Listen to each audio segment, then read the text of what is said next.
Federal Drive is presented by GEHA, Government Employees Health Association, proudly providing health and dental benefits to federal employees and their families. Visit GEHA.com. And now, the Federal Drive with Terry Gerton, sponsored by GEHA. Welcome to the Federal Drive on Federal News Network. It's Monday, April 13th. I'm your host, Terry Gerton, and I'm glad you're here. Coming up on this hour of the Federal Drive, after a 2-week recess, Congress is back in Washington with a crowded spring agenda and several unfinished fights waiting on the Hill. Plus, apportionments rarely make headlines, but they play a decisive role in how Congress's funding decisions are actually carried out. And new analysis is drawing attention to patterns that warrant closer oversight. Those stories and much more ahead during this hour of the Federal Drive. We begin with this. The government paid an estimated $4.5 billion for federal employees not to work under the deferred resignation program offered last year. The calculation comes from a new data report from the Partnership for Public Service. The organization's report calculates other cost expenditures, all tied back to the Trump administration's overhauls to the federal workforce. Federal News Network's Drew Friedman is here with more details on the report. Drew, thanks for joining me.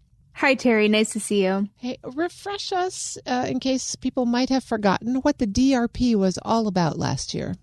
This started in early 2025 as the Trump administration was taking rapid steps to try to downsize the federal workforce. If you'll recall, in late January, actually, of 2025 was when the Office of Personnel Management first announced the, quote, fork in the road offer, essentially allowing eligible federal employees to choose to leave their jobs, sign some paperwork, and then get put on paid administrative leave for many months until September for most of 2025.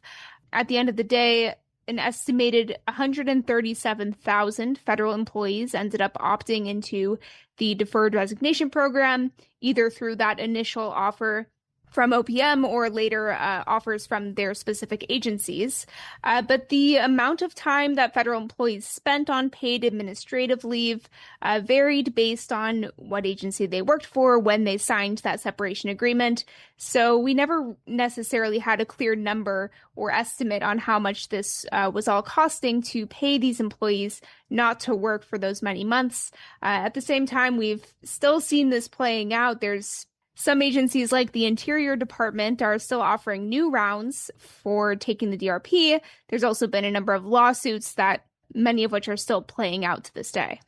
So how did the partnership do the math to calculate the impact of the DRP? They broke down based on various reports and government resources and articles and just tried to do an estimated calculation of how many federal employees spent how many weeks each on the deferred resignation program and being paid through that after they'd already left their jobs. What they found was there was a range from just about 1 week on the DRP up to about 30 weeks. So huge range there. But the most common one was about 8.5 weeks. 86,000 employees were paid for that amount of time. Another 34,000 employees were paid for 17 weeks each. So there's a huge range here.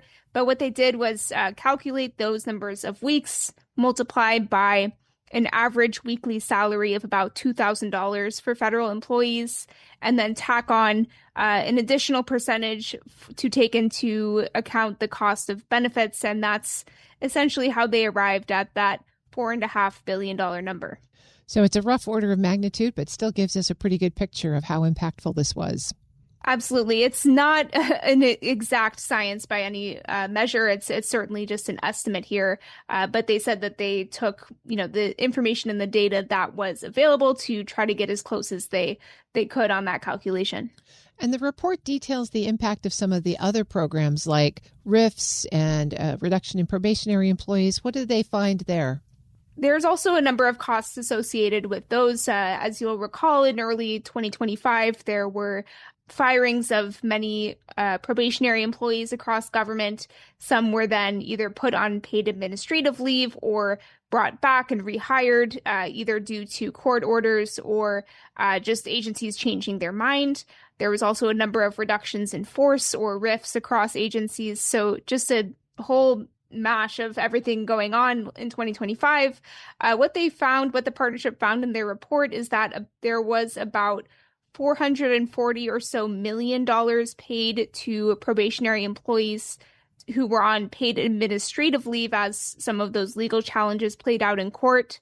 There was another $12 million spent to then rehire some of those who were previously terminated, and then about $760 million or so within a one-year time frame that was paid to severance payments for employees who were removed from their jobs as part of a RIF. And then another interesting statistic that they included was they calculated the costs of activities and personnel through the Department of Government Efficiency, or DOGE, and found that there was about $81 million in spending there.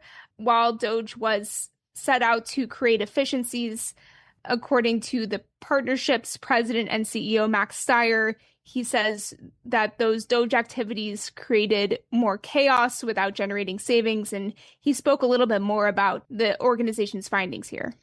The choices that have been made to date, which have been non-strategic without any appreciation of consequence, have been what have been so costly. You know, if you're going to make changes to your workforce, you don't need to start out the gate by putting all the large elements of your workforce under administrative leave. You need to think about what the downstream impact is of letting people go rather than firing them and then rehiring them. Drew, has the Trump administration offered any comment on this report about the DRP and the other things they are doing to generate efficiencies? We have seen in the past some Trump administration officials pushing back against similar cost estimates. There was one report last year led by Senate Democrats showing a similar type of report on costs and expenditures to the government. And essentially what they say is that the deferred resignation program and some of those other efforts were designed to help create efficiencies and create cost savings. When Scott Cooper has talked about this, the OPM director in 2025, he says that the DRP was, meant to give employees a clear option for leaving their jobs as the Trump administration tried to cut down workforce size. And he argues that the program will create cost savings of $20 billion per year. So he says that the 4.5 billion or whatever calculation you go by is sort of irrelevant in this case. That's the stance that the administration has taken there. And then more broadly, too, if you look at where things are going, we've seen a lot of these agenda items outlined in the president's management agenda, in the White House's new budget proposal, towards trying to continue downsizing the workforce by eliminating what they call non-essential federal jobs, shrinking government programs, and then also downsizing the real estate portfolio for the government. So this effort towards, continuing to shrink things down, I think, is very much still a narrative from the Trump administration. Are they getting any more particular or specific about where the efficiencies will actually come from if they don't come from salaries? It seems like some of those details may be in the budget proposal. I mean, they've talked about just generally trying to cut down budget for a lot of civilian agencies, even while looking to increase defense spending. So, I think that that's where they may be laying out more of their specific efforts on where they're trying to cut costs. But, there's certainly been, the partnership is not the only or the first organization to be questioning how much these stated costs and stated efforts towards efficiency are, how they're playing out in reality. That's Federal News Network's Drew Friedman. Drew, thanks for walking us through this. Absolutely. Thank you. You can find her full story at federalnewsnetwork.com. Up next, after a 2-week recess, Congress is back in Washington with a crowded spring agenda and several unfinished fights waiting on the Hill. This is the Federal Drive with Terry Gerton on Federal News Network.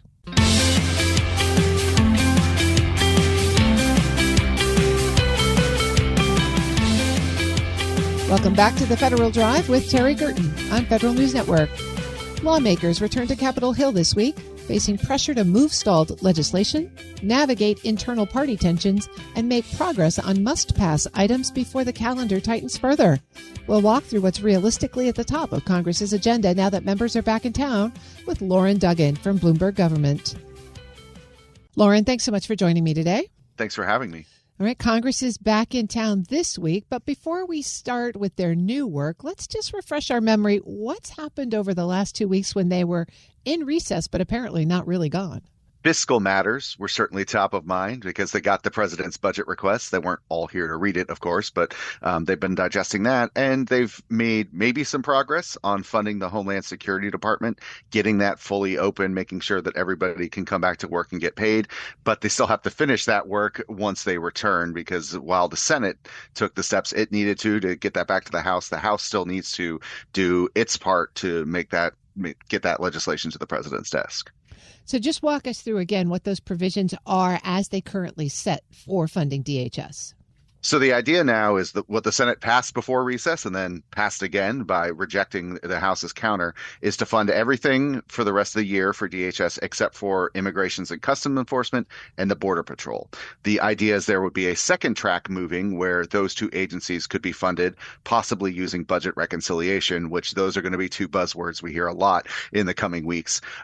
Now, that plan has made some people happy. It would be a path forward, but there's not 100% backing for that. And one of the things we'll be seeing as lawmakers get back into town is, will that two-step approach work, or do they need to find another solution? Walk us through the current state of discussions on reconciliation. One bill, two bills, defense funding, not defense funding. It seems to be all over the map. It has been all over the map. The thinking that was kind of coming together was one bill, very narrow, just dealing with the ICE and Border Patrol funding. One question would be, how long would you do that for? And also, would that be it? Would they pour more of Homeland Security into that, which is what some Republicans on the House side have called for? The narrower they keep that, the easier it will be to do. But there are these other things out there that they want to do in reconciliation. Like you say, defense funding, the president's request said $350 billion for fiscal 2027 would come through that process on top of regular appropriations.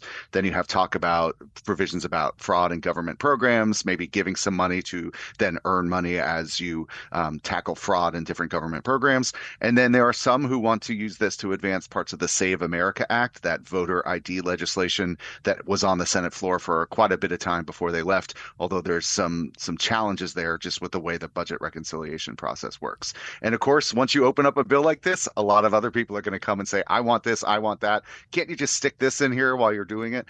So that's going to be a big dynamic over the coming weeks. Well, that's typically the way you find compromise, right? Where you get enough people to sign on to your bill to get it through. Reconciliation limits some of those options.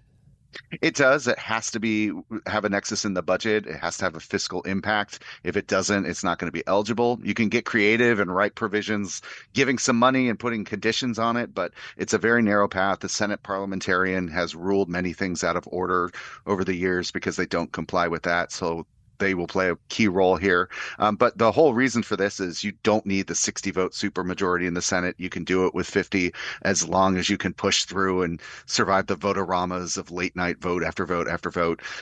So, it's a narrow process, but they've used it effectively before. That's how the tax cuts last year were signed into law, using this process, and they have a playbook that they can try and use again. Well, let's turn our attention to what they will start to work on. We've talked already about DHS funding and reconciliation. Presumably, those will be early out of the gates this coming week. But there are other bills, lots of other bills that have been left in limbo. So let's maybe pick them off in order. FISA. Where are we at on FISA? We are rapidly approaching the April 20th deadline to do something about that. The House Republican leadership was hoping to put an 18-month extension of that on the floor, clean, as they say, not major policy changes. But they have a math problem in that if they're going to do that using the rule from the Rules Committee, where they usually need all Republican votes, they may not get that unless they offer an amendment. So that makes it tricky because then you have to deal with that. They could go under suspension of the rules, 2/3 majority, but they may not have the numbers to make that happen. So they're going to have to figure out what pressure they can put, how they can navigate this, because it's an issue that doesn't fall on party lines necessarily. There's sort of a group of House Freedom Caucus members and civil libertarians on the Democratic side who want changes, and then others who are backing the clean extension. So it's kind of an unusual dynamic, but one that leaders will be wrestling with for sure. I'm speaking with Lauren Duggan. He's Deputy News Director for Bloomberg Government. Lauren, let's take housing. Both chambers have had dueling housing bills. How are those looking towards a compromise? Yeah, it's a good question. One of the things that they had talked about is maybe needing to form a conference committee where the two sides would hash out things. We don't see a lot of those anymore, but that is the old school way of trying to resolve differences between the House and Senate passed bill that do different things. So we'll see if they can work some things out informally now that they're back into town. There is a lot of interest in housing, obviously, because of its role in the affordability and economic debates that are going on. So we'll see if they can work out some of their differences there. But procedural questions might dominate on that one. Air safety is another place where they have dueling bills. Presumably they all got on an airplane over the last couple of weeks, so it might be top of mind. What are you hearing there? The House will likely vote this week on the ALERT Act. That's the bill that was drawn up by the Armed Services and Transportation and Infrastructure Committee leaders as kind of an alternative to what the Senate had sent over that Ted Cruz had primarily authored there. So that bill could get a vote this week. It has a broader range of the NTSB's recommendations after that DCA helicopter crash last year. So if they can get the 2/3 support they need for that, that could move forward. And we'll see if that becomes the bill, if the Senate will accept that. And of course, since they left on recess, we've had more operations in the Middle East. Where are we on war powers operations, votes, and funding? I think we'll likely see a war powers vote in maybe both chambers this week. Democrats have the option to try and force those, and as we've seen, they have before. So I presume we'll see those votes. We'll see if anybody has really moved. I think John Fetterman said last week that he wouldn't vote for a war powers resolution on this. He's been on that side, and maybe some Republicans will support it. The prospects of ground troops and certainly some of the X messages and truth messages last week coming from the administration had change some of the tone of some of the statements from Republicans. So we'll see how they feel this week now that there is this ceasefire that's been in place for a few days. Some members of Congress have said, well, come back and see me after we've been there for 60 days. Why is that 60-day threshold important? They've often done that before in authorizations where they set timetables that you need to report to us and things like that. I think they do want to see how the operations go. And that was certainly the case in the first round when, if it was a more limited range of operations. So we'll see if any of the dynamics in the last 2 weeks have changed that or maybe changed their thinking. But we've seen the campaign at least propagated in certain ways over the last several weeks. We've just walked through half a dozen major issues here, but April 15th is tax day, and the IRS CEO, Frank Bisignano, is going to be testifying before Congress on the 15th. What are you expecting there?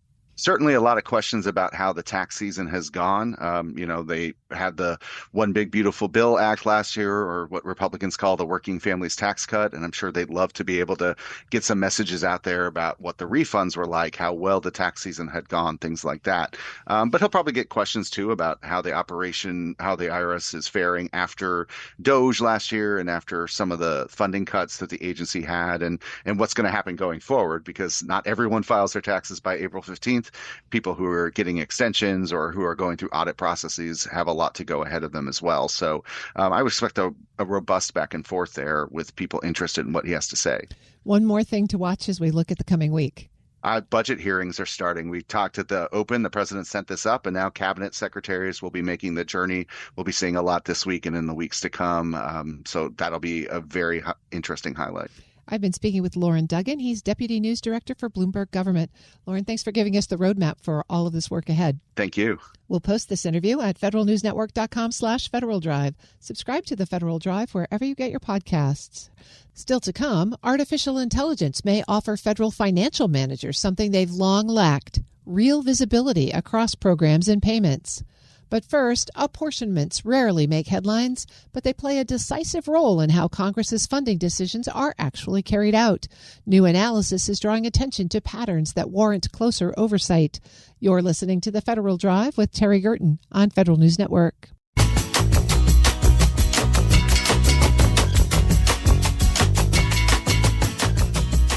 Welcome back to The Federal Drive with Terry Gerton on Federal News Network. Apportionments are a core but often overlooked part of how congressional funding decisions are implemented across the executive branch. A new analysis highlights how deviations from historical or statutory patterns can create downstream risks for agencies, programs, and oversight. Breaking down what to watch for is Saren Lindgren-Savage, counsel at Protect Democracy. Saren, it is lovely to have you on the show. Thanks so much for joining me. Very happy to. Thank you for having us. Before we get into what you're showing on Protect Democracy's openomb.org website, I want to start with a grounding in the basics. What are apportionments, and what role do they play in Congress's funding decisions? So apportionments are a part of the funding process that a lot of folks didn't used to care about because it just happened in the background. Nobody had to get involved. And increasingly, it is actually a part of the process that is front and center as OMB has been using and arguably abusing this authority to delay, withhold, and divert funding from where Congress has intended it to go. So apportionments are a part of the process for implementing appropriations bills that happens after Congress passes the law. So Congress passes an appropriations bill, goes to OMB, and before agencies can spend any of that money, OMB has to issue an apportionment, which is a legally binding document saying, here, agency, here is this money for either this quarter or this particular purpose or project. And once an agency has that apportionment, only then can they go spend that money in accordance with the terms and conditions of that apportionment. So it's like getting the money actually in the agency's checking account before they can spend it. I think about it a bit like an allowance. In 1870, Congress passed the Anti-Deficiency Act because agencies were having a really hard time sticking to their budgets. And they're like, we're making it illegal. You can't spend money we don't appropriate for you. And even after that, agencies were still having a hard time. So in 1905, Congress is like, okay, we're going to let the president put you on an allowance. You're going to get your money a little at a time or for specific things at a time. And that's the apportionment, is like the allowance that agencies get. Your new website identifies anomalous apportionments. And so when you use that term, what kind of patterns or signals are you talking about? So there's a few ways in which the apportionments we've seen in this last year, so the first year of the second Trump administration, are different from the past years of apportionments we have. The Congress passed the apportionment transparency requirement in 2022, so we only have a few years of data, but still there's some really big differences. The first is spend plans. There are old footnotes from past years where they say, hey, we're about to give you, say, $1 billion. You can start spending it after you send us a plan, which honestly seems pretty fair. Like we're handing you a whole boatload of money. Like you should probably send them a plan for how you're going to spend that. New style spend plan footnotes in the Trump administration, though, don't say just send us your plan. They say, hey, we're apportioning this $1 billion. You can only spend it consistent with the terms and conditions in an OMB approved spend plan, which is different because that could actually be holding up the money. There's a lot of things we don't know. We don't know if there's a spend plan. We don't know if OMB has approved it. We don't know if the OMB approved spend plan actually makes all of the funds available or puts in terms and conditions the agency can't work with, or maybe render some of the funding totally unavailable. So Protect Democracy actually sued to enforce the injunction that under which the data is currently being made available. And the court issued an order on January 28th saying, hey, you need to include spend plans that are incorporated by reference. But the compliance with the order has been quite slow. And so we've only seen a few spend plans of the many that are being approved. You walk through the ways that these anomalies can be identified in your website using publicly available data. So if folks are in an oversight role, say congressional staff or inspector general or even agency finance teams, how can they use that data and what should they be looking for? Sure. So I should be clear, the spend plans are like one indicator. There's a few others. There's also footnotes that incorporate executive orders by reference. There's also other ways that OMB has been withholding funds, allocating it for unallocated purposes, pushing it off to the fourth quarter, even a Category C apportionment that pushes it off to future years. So there's 6 different indicators we sort of look for automatically each night as new apportionments come out. And so the anomalous apportionments are the ones where looking across those 6 indicators where we've seen there are likely some risks where the apportionment could be holding back, delaying, or even impounding the funds. We flag the ones that seem to hit on those indicators. It's not a perfect system. It doesn't mean that those apportionments are unlawful. It's just saying, hey, OMB is making these apportionments public, and this tool is just looking for those indicators.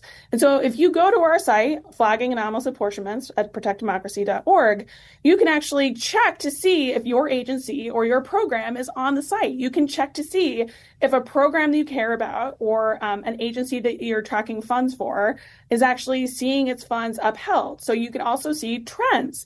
where there's, say, a bunch of Department of Education apportionments that are getting spend plan and executive order footnotes, and in some cases unallocated funds that the agency can't actually touch until those apportionments are made. And that can give you some idea of whether or not OMB is holding up funds at an agency you care about or for a program you're tracking. I'm speaking with Saren Lindgren-Savage. She's counsel at Protect Democracy. Saren, you talked a little bit earlier about the impact of the spend plans and whether OMB has approved them or not. Using some of these other flags, maybe walk us through a couple of other examples of how these anomalous apportionments are actually affecting what agencies can do. What are their practical impacts? The practical impact can really vary by agency and program. So the first thing to do is, if you're tracking funds for a program or agency, go to openomb.org. You can browse by agency. You can do a keyword search. You could search for the public law number if you're looking for funds from a particular bill, and you can subscribe to updates. So go find the program you care about, go find the funds you care about, and see if there's an apportionment. If there isn't, subscribe to that account or that agency for updates, and then OpenOMB will email you the next time OMB takes an action, which is way more convenient than just obsessively refreshing it every morning. And when you do get the apportionment, check for footnotes. Check for A footnotes, which are legally enforceable in the Anti-Deficiency Act. Those are places where maybe OMB is holding up funds. Maybe they're saying, hey, agency, you have to jump through some more hoops. Check to see when the funds are becoming available. Is it right now, right away? Is it in a fourth quarter? Is it for a future year? And keep in mind that all the terms and conditions that OMB is putting in those A footnotes or in the bottom half of the apportionment where they're apportioning funds, those are all enforceable under the Anti-Deficiency Act. That has a range of consequences, from administrative penalties like getting demoted to criminal penalties like going to jail for 2 years. Saren, the framework emphasizes transparency as an early warning tool. You've talked about getting regular updates and posting all of this. Can oversight organizations, and I'm thinking here especially Congress, use the flags to identify and maybe correct course before this escalates? That is certainly a hope. That is certainly one reason why we're trying to get the word out about the flags, because one thing that we've seen people do over and over the last year is when there's a concern about funds getting held up, people raise that concern with Congress, with the agencies. And time and again, we've seen that, especially when bipartisan concerns are raised, people can actually see effects in getting their money out. So we saw that last year with after school funds and the school improvement programs. We're seeing some troubling indicators that those funds might get held up. And when we saw in the data last year that there were similar holdups in the apportionment process, there was an outcry, and OMB released the funds. Same thing happened with funds for the National Institutes of Health. NIH funds at the end of July last summer were reported to be upheld by an OMB apportionment. The data was still not being published then. It was before we had gotten our injunction. But the outcry that happened on a bipartisan basis over the weekend, we can now see in the data, led to OMB taking out the footnote that was restricting those NIH funds. So we've seen time and again that if you raise concerns, especially if you raise them in time to be able to get the money out the door, you can actually get some movement. And you just have to know that you should be raising those concerns in the first place. Walk us through your concerns about fourth quarter apportionments and how that might lend itself towards impoundment. So when you have what's called a Category A apportionment for time for a particular quarter, you're saying, agency, you can't touch this part of the allowance until you get to that part of the year. So when funds are apportioned for the fourth quarter, OMB is telling an agency, hey, you can't touch any of the money for the fourth quarter until July 1, until you get to that fourth quarter. And in some cases, we've seen those apportionments and programs that used to get their money all at once. So like the Healthy Food Financing Initiative and the Ag Bill that was passed last fall, they got all their money apportioned for the fourth quarter, even though they used to get it all at once at the beginning of the year. Now, I'm not a Healthy Food Financing Initiative expert. I don't know behind the scenes what kind of problems that causes, but I could imagine that there's some problem for a program to be administered when they used to get their money at the beginning of the fiscal year, and now they have to wait till the very end and rush to get it out the door all at once. And so you have, I think, a concern that a few different things could be happening. One, you could GN the agency and force them to administer a year's worth of funding or a disproportionate amount of funding in that last 3 months of the fiscal year. So getting it all out the door all at once, that could cause problems. You could also imagine that folks who want to cut that funding might be able to use the delay while the agency cannot touch that money until July 1 to put it up for a rescission or to propose it as a reconciliation bill offset, that money can't get touched. And so if somebody were looking for a cut to make, it starts looking more attractive and easier to cut. For agency finance teams or even the contractors and non-government organizations who work with government agencies, how can they use this tool as a regular budgeting tool, making sure that they're staying on track? I would strongly recommend that if you care about federal funds for a program or an agency, go to OpenOMB and subscribe. Go look at 2024 and 2023 data to get an idea of what it used to look like when those programs were apportioned, and then look at 2025 and 26 to see what happened last year and what is happening now. Because you might actually have data that's publicly available that can tell you a story about what OMB is doing to make the funds available or to withhold them, and you just might not know that information is actually at your fingertips. I've been speaking with Saren Lindgren-Savage. She's counsel at Protect Democracy. Thanks so much for joining me and walking us through this really helpful tool. Oh, thank you so much for the time. We'll post this interview at federalnewsnetwork.com/Federal Drive. Listen to the Federal Drive on your schedule. Subscribe wherever you get your podcasts. Coming up next, artificial intelligence may offer federal financial managers something they've long lacked: real visibility across programs and payments. This is the Federal Drive with Terry Gerton on Federal News Network.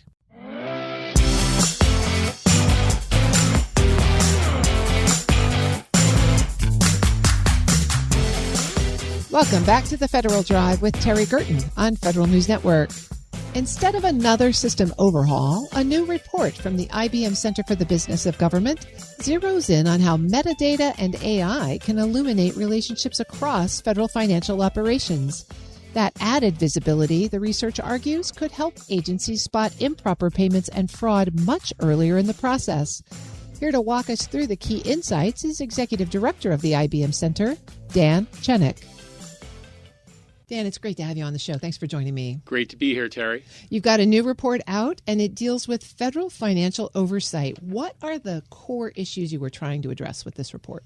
So in the analytics that are used to oversee agency spending, and I saw this as a federal official at OMB, and now also as sort of an industry partner and research official with the IBM Center, there is a set of processes that are longstanding, enshrined in law and policy, that don't necessarily bring in as a natural act modern technology and the use of analytics to understand patterns and be able to detect where there can be opportunities for better service and faster delivery, and where there are opportunities to detect problems and anomalies that may indicate fraud, waste, and abuse. And so there are several points at which that can occur. At the beginning of a process before a payment is made, while the payment is in transaction being used, and then also at the audit phase when you can sort of catch. So this report was really focused on the back end at the audit phase. We have a prior report that was written last year on AI for payment integrity, sort of at the left side of that equation, where you're thinking about how do you use AI at the front end. And so the two, really it's all about a progressive use of new technology to help auditors and financial analysts do a better job delivering service more effectively and then catching adversaries with greater fidelity.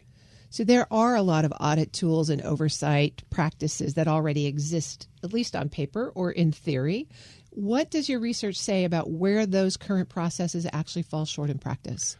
Yeah, so I think it's, again, that the tendency is to continue to do things the way we did before, because that's how law, policy, and culture are aligned in agencies. And chief financial officers, many of them put a great deal of effort into their clean audit process.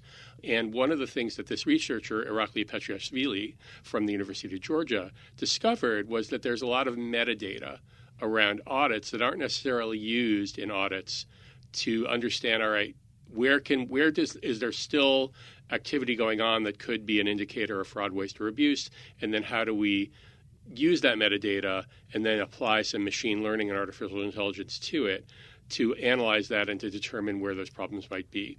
So the current techniques are generally sampling techniques. The metadata applies to all information in a data set. And he actually did an experiment that he talked about in the report, where he ran through, if you applied AI, what types of fraud could you find, and found that there was a lot to be gained from this additional tool in the toolbox. Well, government financial managers and auditors tend to be some of the most risk-averse people you'll ever meet at a cocktail party. So how do you get them to think positively about the deployment of AI in something that is so essential as a clean audit? Yeah, it's interesting. We've had a number of financial analysts and CFOs and audit folks from GAO and from the IG community participate in a number of our sessions that preceded this report and then in the research that led into this report. And they are all interested in how do we take advantage of this new technique. So we haven't seen that they are necessarily, wanting to remain in sort of technology approaches of the past. It's that they haven't had the research to show them how to do it.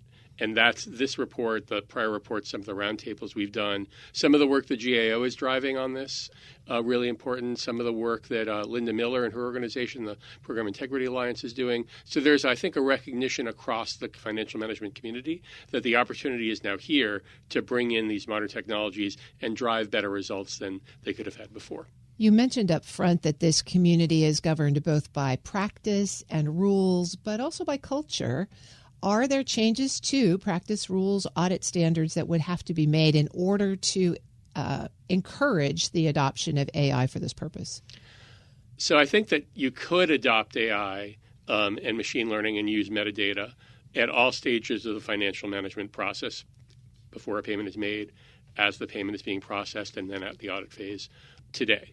The issue is that many of the OMB circulars, and I was part of several of them when I was at OMB, don't necessarily keep up with the technology. So it's not that the existing policy necessarily prevents this from occurring. It's that it doesn't necessarily incentivize it or provide going forward how to do it more effectively as a matter of expectation from policy and then ultimately from laws that are governed. So I think it's more the opportunity is there. We're trying to use this kind of research to show the art of the possible, and then hopefully that will help OMB, GAO, Congress see where there are opportunities to update law and policy to reflect current reality. I'm speaking with Dan Chennick. He's the executive director of the IBM Center for the Business of Government. Dan, when you think about the community adopting these kind of practices, how well would you say the federal workforce and federal financial systems are able today to move in this direction? I think there's a lot of interest. We see a lot of discussion at conferences and panel discussions. We see really exciting insights being shared by participants in roundtables that our center participates, often sometimes with your former organization, the National Academy of Public Administration, other nonprofits that are working in this space. And the question, again, is how do you then manage the workforce? Because we often interact with people at the leadership level. How do they then translate to their workers? And importantly, how does that translate into the delivery of that work, which is often done under contract? So a lot of these efforts are done by federal teams, and a lot of others are done with the assistance, additionally, of contractors who are working under contracts that say, here are the things you have to do X, Y, and Z. And the contracts don't necessarily incentivize this behavior either. Just like the policy could be updated, a lot of time the terms of the contract could reflect more modern practice. So there's a piece for industry in a public-private partnership mode to bring forward these kinds of ideas and say, hey, if you ask for it this way, we can provide you with a new approach so that you can move more quickly to this new financial management future enabled by modern technology.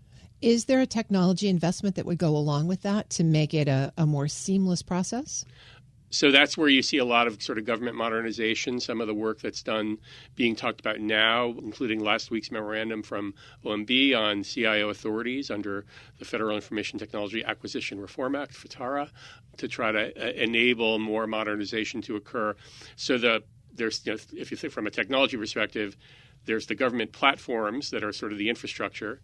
There's the applications that are basically where a lot of the software, the artificial intelligence rides that rest on those efficient platforms.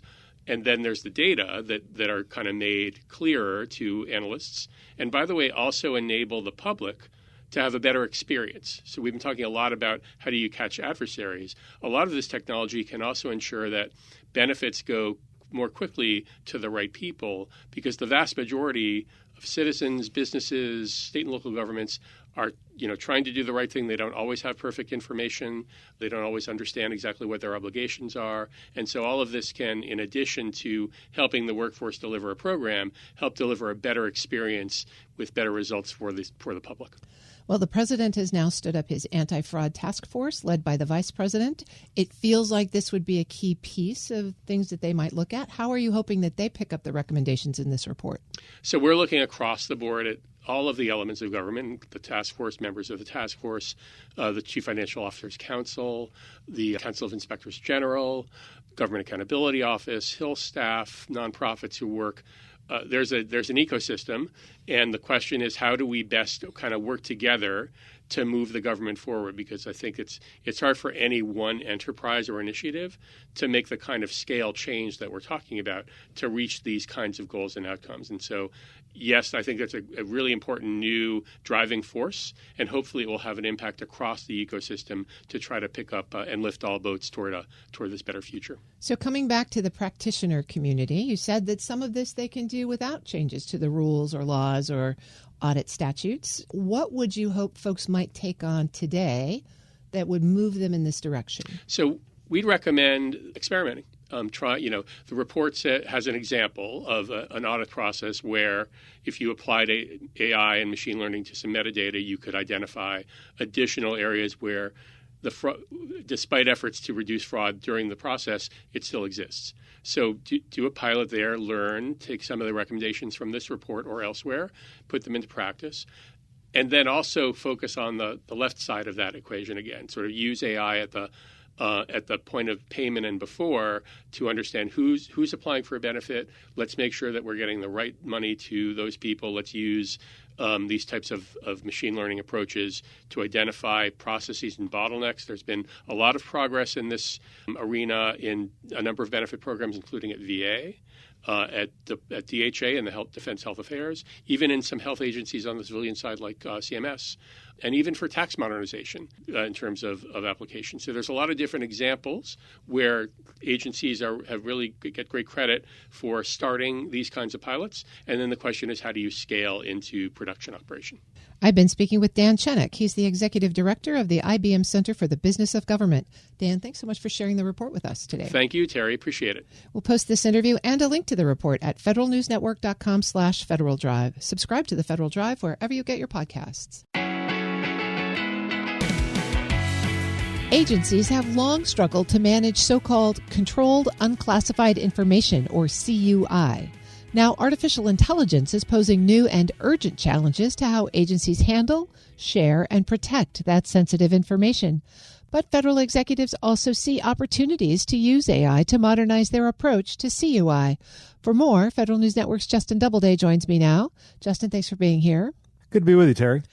Talk to us about how AI specifically threatens security and privacy when it comes to CUI data. Yeah, so CUI obviously is just a blanket term for all that sensitive but non-classified federal information that agencies need to protect in some way. They can't just share it publicly or willy-nilly. The National Archives lists more than 125 categories of CUI, ranging from law enforcement data to patent applications and agricultural data. And so there's just a lot of it out there. And agencies have to protect this when they're sharing it on information systems. AI just makes that a lot more complicated for a couple different reasons. There's, of course, the threat that an agency employee could accidentally put CUI into a non-approved system or even an approved system that somehow leaks that information into the open world. And so that's a very present concern. I think we've covered a bit here at Federal News Network. There's also the concern that even if an employee doesn't directly put CUI into a system sort of explicitly, the fact that these AI systems in the background can collate and bring together so much different information that 2 or 3 different pieces of completely unclassified information could add up to CUI, and the AI system could somehow share that where it shouldn't be shared. And so that's something that's certainly on the mind of folks at the Information Security Oversight Office, or ISOO, over at the National Archives. They have oversight of government-wide CUI policy.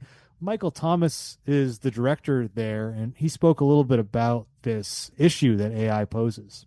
We're trying to advise agencies that a strategy of security through obscurity is increasingly difficult in a world where this mosaic effect that we've long worried about in intelligence circles, how information can be put together to create value for our enemies, it's no longer a threat or a worry. It's just the reality of what the tools today can do.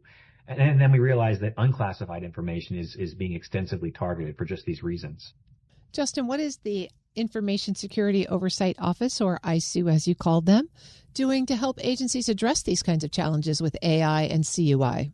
First and foremost, ISOO just released some new guidance on this issue, both covering the use of artificial intelligence and CUI, as well as classified national security information. This guidance was released back on March 30th, so in the last couple of weeks, and no big surprises in it. It references, the fact that agencies are rolling out AI very aggressively under this administration, and doesn't push back on that at all, just kind of points to different ways that agencies should think about different AI systems when it comes to, open AI systems that interact dynamically with kind of the open internet versus closed AI systems that include pre-trained models and are a little bit more protected, and then how agencies should really be thinking about putting CUI into those systems or not putting CUI into those systems. And so that's out there. And, ISOO, Michael Thomas, the director there, says this is something that the office is going to continue to be engaged with when it comes to agencies and the different reviews they do, the different conversations that they lead under different advisory councils. And so this is certainly something that small but important office is going to be focused on here for the next foreseeable future.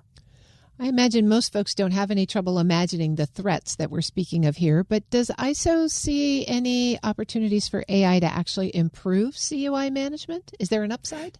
Yes, that is certainly the case. It's a double-edged sword, as AI is in so many different cases. ISOO sees this as really both an issue, a potential challenge, as well as a potential solution to some of the issues that agencies have had with just managing CUI, even before this recent wave of AI tools, generative AI tools, and things like that came on the scene several years ago.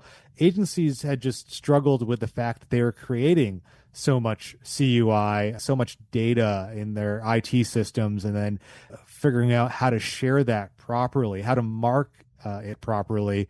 And so this is something where Thomas sees a lot of opportunity for AI to potentially help agencies in how they manage this really complex CUI issue.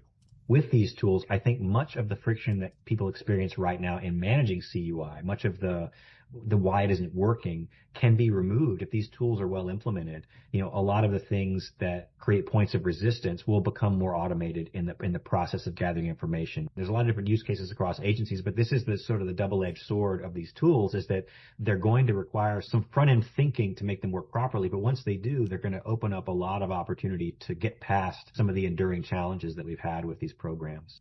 Does ISOO have any sort of action plan that might push agencies to improve their CUI practices?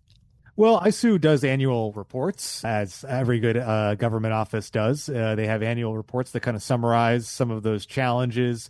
And what they've found is that agencies have been moving toward implementing CUI policies, but that's been a challenge in and of itself. Only half of federal agencies have completed and implemented their CUI policy as of last summer, when ISOO released its latest annual report.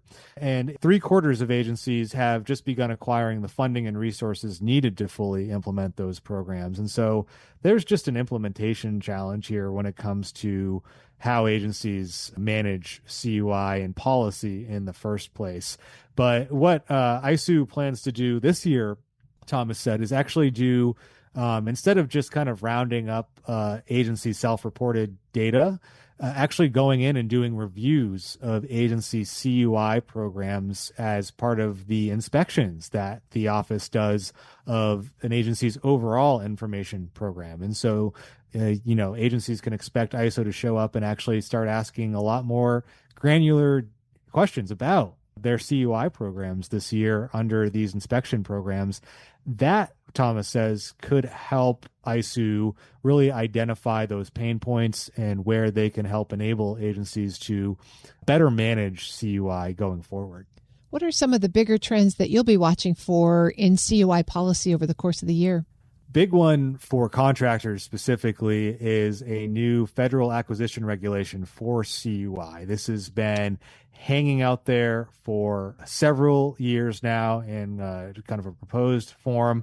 Last year, the General Services Administration reported that the Office of Federal Procurement Policy had completed its review of the FAR CUI clause, and the rule was submitted to OMB's Office of Information and Regulatory Affairs, going through that standard interagency review before being finalized. This clause will be a big one in how agencies implement CUI and kind of standardize that CUI framework where both agencies and contractors, how they're supposed to protect that information going forward. That's Federal News Network's Justin Doubleday. Justin, thanks for bringing us up to speed. Thanks, Terry. You can find his story at federalnewsnetwork.com. The Federal Drive with Terry Gerton is produced by Eric White and Michelle Sandiford. Our web editor is Stephanie Wright. For the latest updates, stay with federalnewsnetwork.com or follow us on Facebook, YouTube, and LinkedIn. I'm Terry Gerton. Thanks for listening.